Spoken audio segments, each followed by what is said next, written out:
When we were eating for survival, we ate whatever we could lay our hands on. If you eat positive pranic food, energy will reverberate in a dynamic way. If you consume a glass of ashwagandha juice every day, the number of cancerous cells in your body will dramatically come down. It cools the system. One should consume it as much as you can.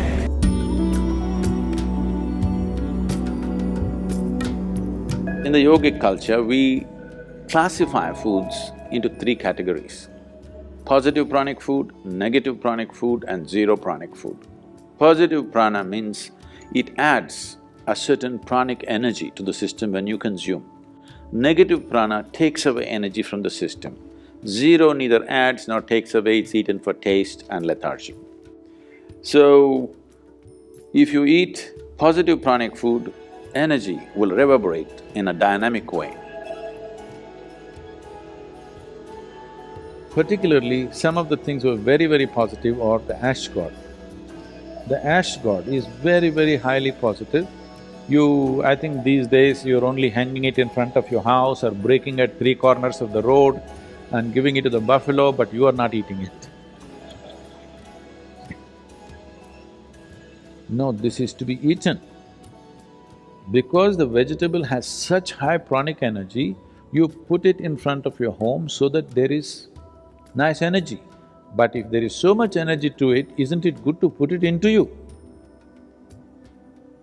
It's good to put it into you, especially if you consume… There are many experiments on this. If you consume a glass of ashwagandha juice every day, the number of cancerous cells in your body will dramatically come down. And you will see clearly the sharpness of your intellect will enhance itself.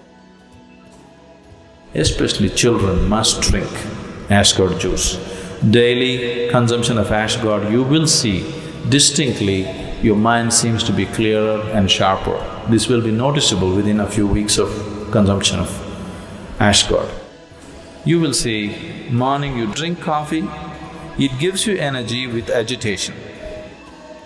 You drink a glass of ashwagandha juice, it gives you enormous amount of energy. At the same time, it keeps you very calm. One should consume it as much as you can.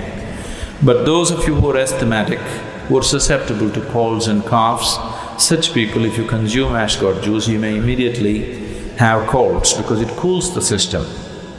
So if such a problem is there, such people should always add a little bit of honey or pepper to ashwagandha juice and consume it. This will neutralize the cooling effect of the ashwagandha to some extent. When we were eating for survival, we ate whatever we could lay our hands on. Now that we have choices, we have to choose what's best for the body. If we don't choose like this, then we will somehow live and go. All these things are relevant only for those people who are constantly striving how to better their life, how to perform little better, how to open up another dimension of life. If these concerns are there, then what kind of food or fuel you put into this machine is very important.